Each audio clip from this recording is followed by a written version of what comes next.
and gentlemen, it's 8 p.m. on our studio clock and its news are on your TV and television.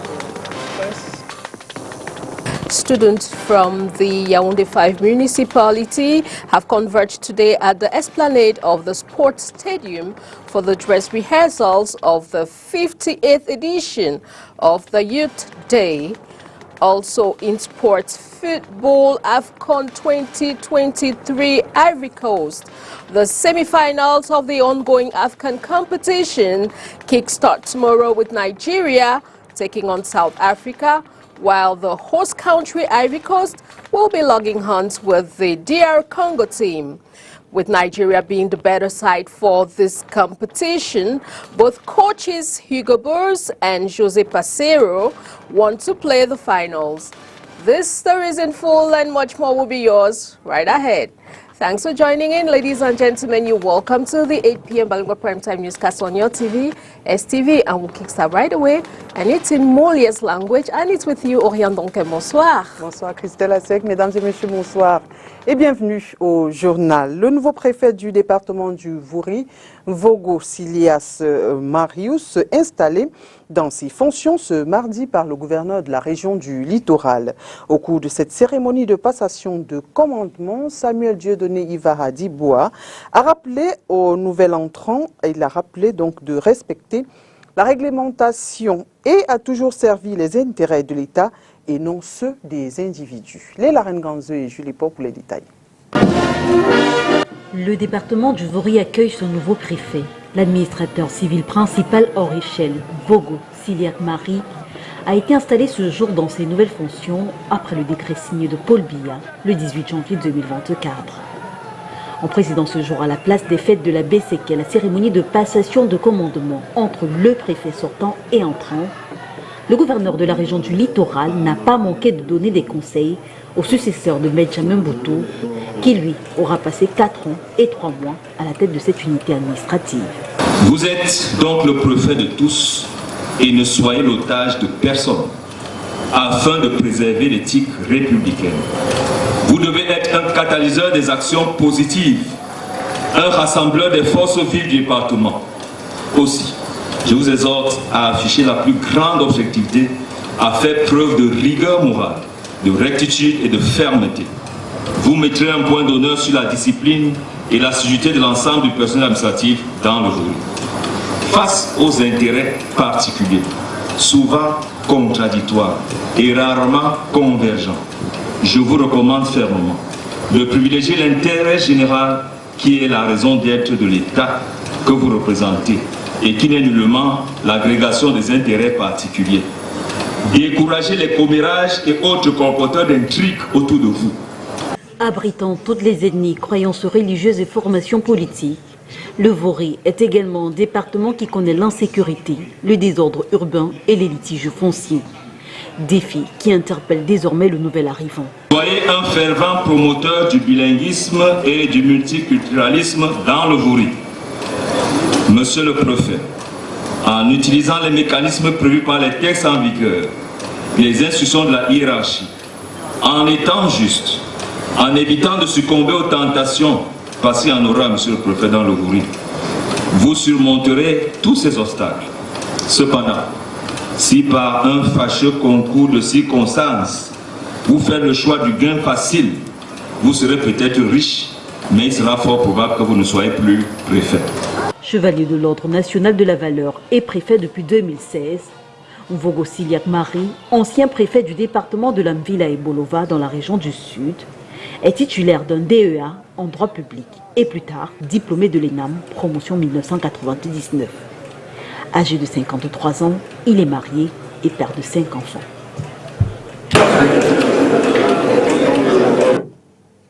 Écoutons à présent quelques réactions enregistrées en marge de cette installation à laquelle ont assisté autorités traditionnelles, religieuses et politiques.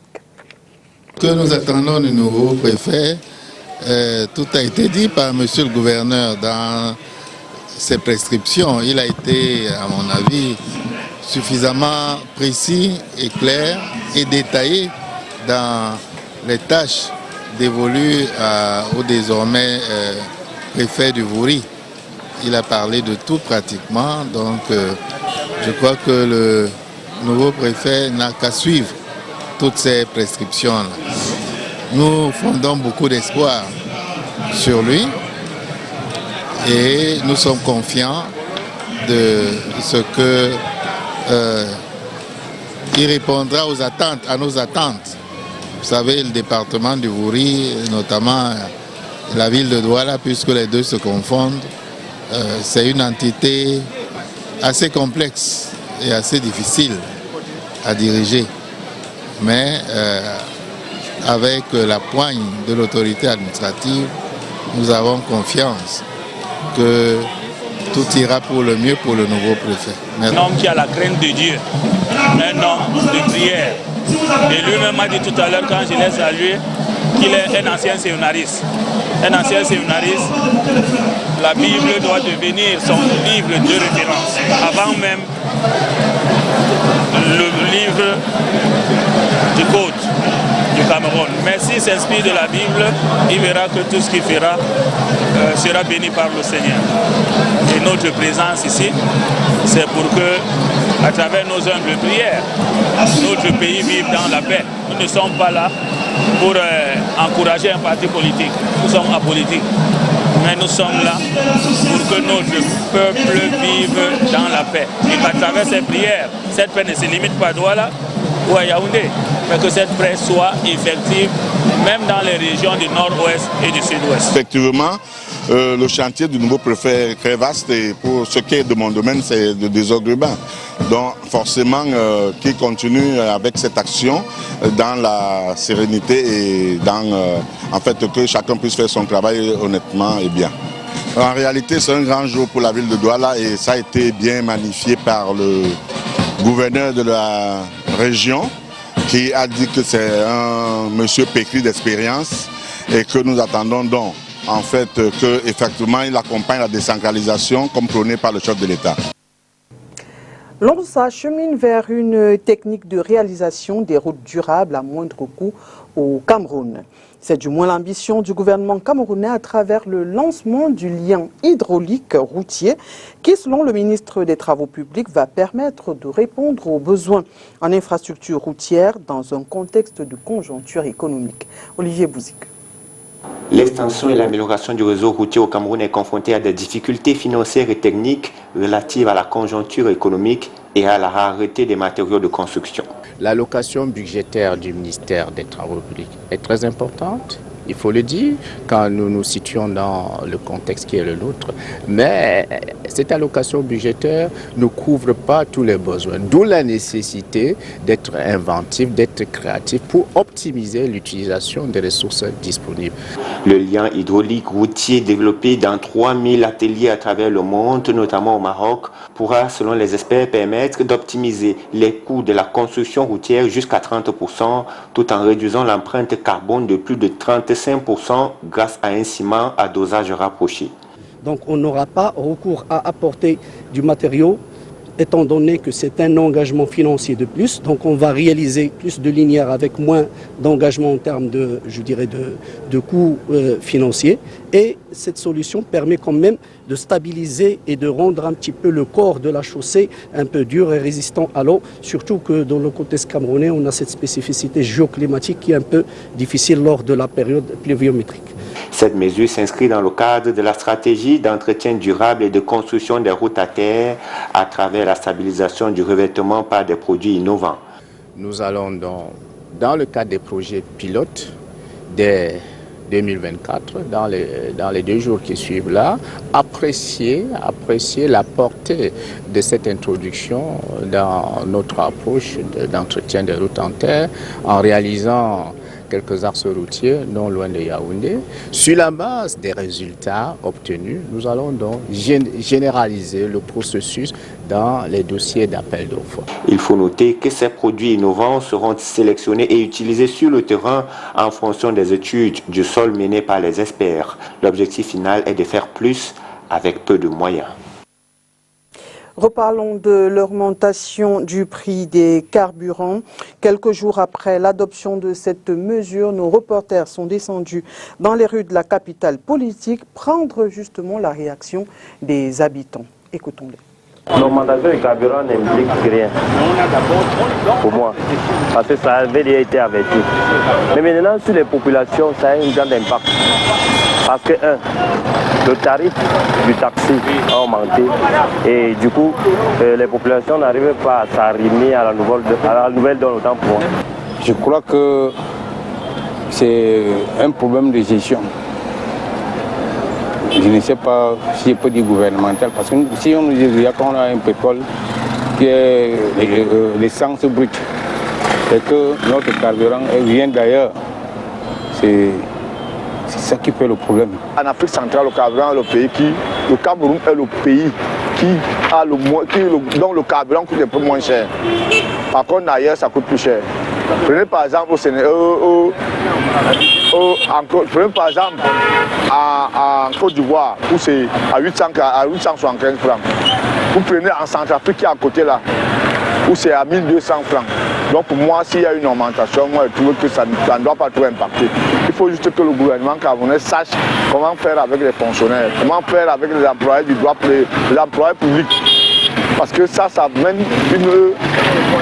une défaillance sur le panier de la ménagère pour chaque citoyen. En tout cas, en principe, en général, tous les produits de consommation vont augmenter. Donc, ça va donc poser un problème, surtout déjà que les salaires déjà même des fonctionnaires n'ont pas augmenté. Et je ne sais pas comment nous allons joindre les deux bouts. Ce sera vraiment très difficile. C'est vraiment très désolant l'augmentation du carburant parce que c'est toute une chaîne qui souffre. Nos mamans qui quittent du village, qui apportent leurs marchandises pour venir vendre ça à Yaoundé, c'est pas facile parce que le prix de la voiture a augmenté, du transport a augmenté. Donc elles sont obligées aussi de vendre leurs corbeilles d'ananas, d'arachides à un prix exorbitant pour qu'elles puissent avoir des petits harengs pour rentrer au village. Donc c'est pas facile. Ça touche toute la population. Le savon a augmenté, tout a augmenté. Tous les habitants du village, nous souffrons. Le transport augmente. On ne peut plus vendre normalement nos marchandises parce que le transport a augmenté. Quand le transport augmente de 1500 à 2000, 2500, on va faire comment? Dites-nous.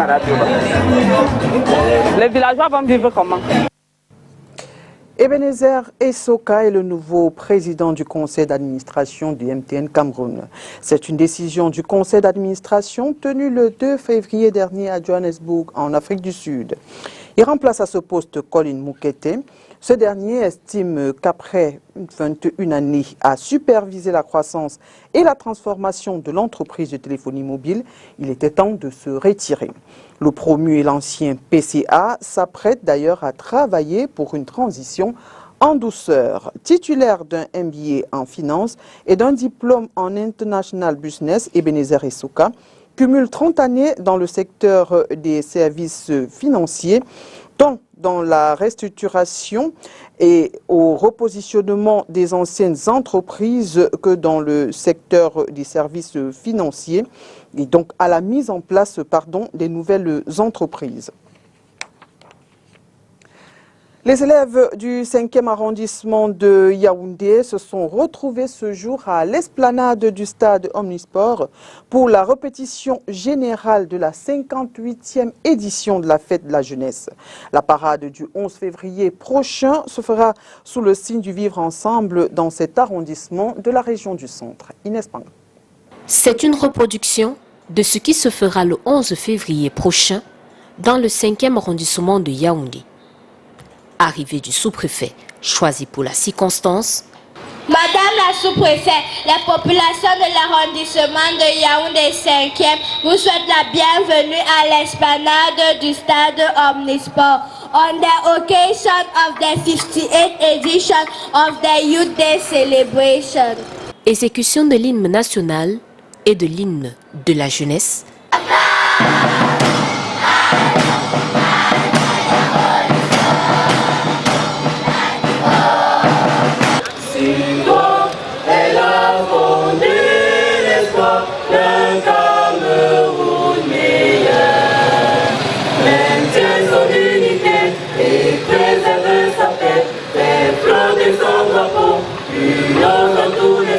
Et le début de la parade. Pour la 58e édition de la fête de la jeunesse, Le vivre ensemble guide les pas des défilants. D'une part, l'unité pour les écoles primaires, manifestée par la présentation le jour dit d'une étoile, et d'autre part, la paix qui sera symbolisée par une colombe pour les établissements secondaires des secteurs publics, confessionnels et privés. Le défilé du 11 février prochain boucle 11 jours de festivités dans le cadre de la onzaine de la jeunesse dans l'arrondissement de Yaoundé 5e et sur l'ensemble du territoire national. Une onzaine officiellement lancée dans le département de la Haute-Sanaga par le ministre de la Jeunesse et de l'Éducation civique. L'édition 2024 se célèbre sous le thème « Jeunesse, import, substitution et patriotisme économique pour le progrès du Cameroun ».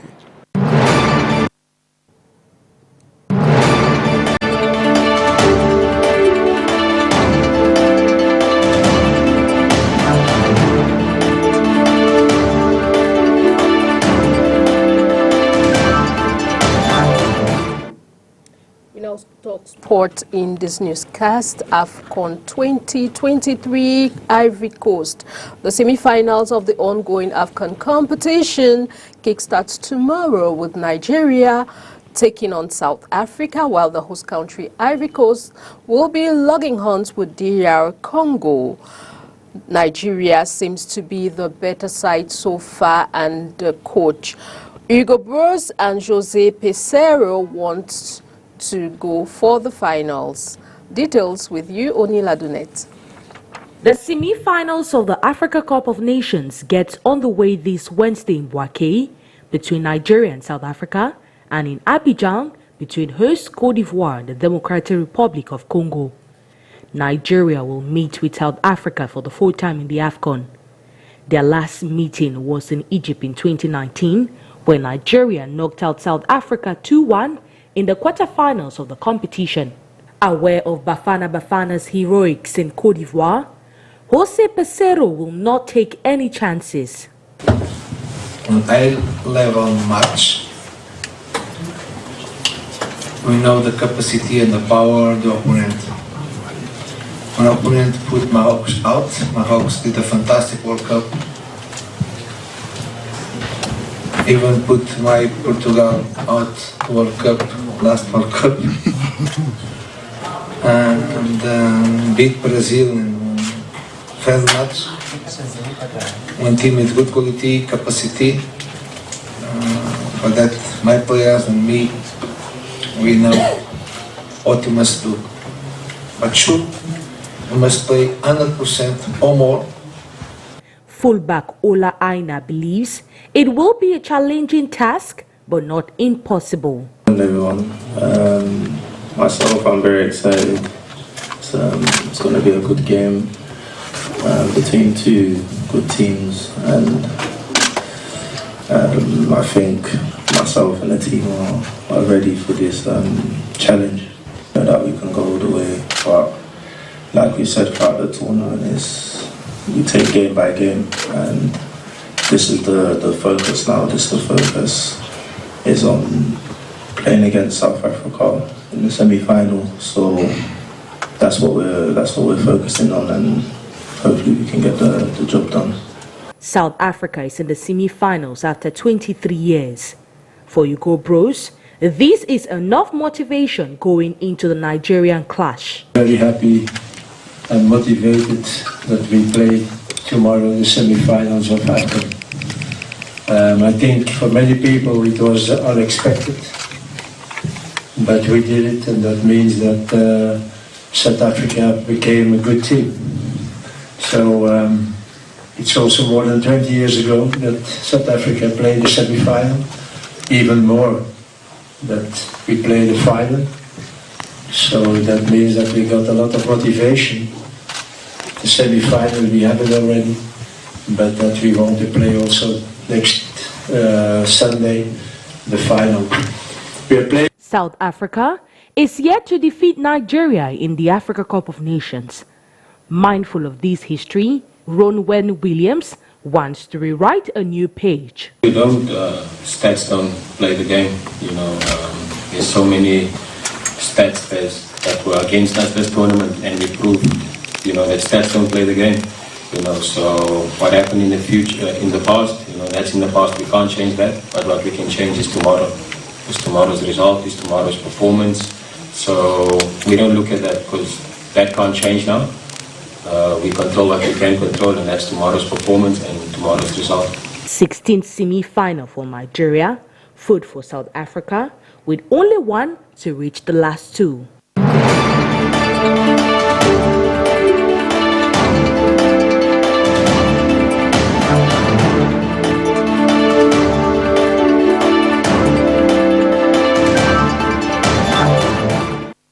From our special page dedicated to the AFCON competition, we now take on our international stories, and it's with our foreign partners, the Voice of America. Victoria Nuland, Under-Secretary of State for Political Affairs of the United States, made another visit to Kyiv this month amid reports of an internal brewing rivalry in Ukraine. Nuland said her visit aimed to reassure Ukraine of Washington's continued support. As hard as these days are, I will tell you that Ukraine is stronger and more resilient this winter than when I visited here last winter. We continue to provide security support in all categories, including new investments and new weapon systems. Nuland's visit came at a tense moment inside the country, as a split between President Zelensky and his popular Commander-in-Chief of the Armed Forces, Valery Zaluzhny, became public and difficult to hide. Zelensky has informed US officials he intends to replace Zaluzhny. Ukrainian analysts believe that the threat of internal destabilization is high, and Nuland's visit may indicate the allies are worried about it too. Vitaly Kulik is director of the Center for the Study of Civil Society Issues. We can already say that Zaluzhny's removal from the post of commander-in-chief is inevitable. The removal of Zaluzhny, the disgrace, and everything connected with it now means that this is a political crisis. Kulik says the crisis means Ukrainian political and military leadership will face challenges in meeting Ukraine's international commitments. The West requires, first of all, certainty. Remove uncertainty, remove strategic confusion, provide certainty, and present a definite strategy. Ukraine's brewing political crisis comes at a crucial time, as the country begins a third year of war against the full-scale Russian invasion. The battle is being increasingly defined by fatigue among both Ukraine's international supporters, who are talking about cutting aid, and here at home, as anxiety grows over a victory that is not coming fast enough. Anna Chernikova, VOA News, Kyiv.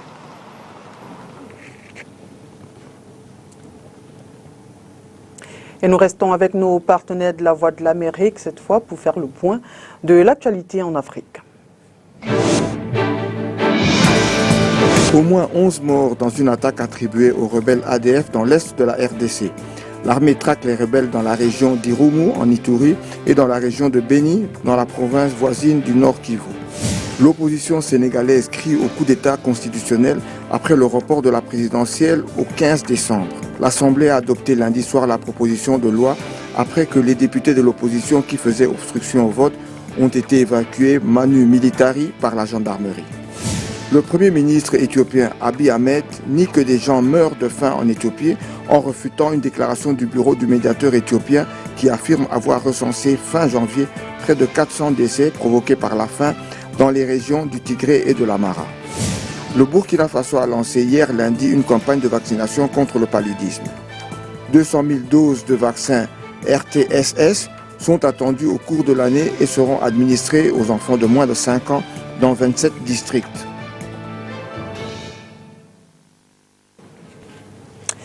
Voilà, c'est la fin de cette édition d'information. Mesdames et messieurs, merci d'avoir été des nôtres. Bonne suite des programmes sur Spectrum Télévision. Bonne soirée, Christelle Assep.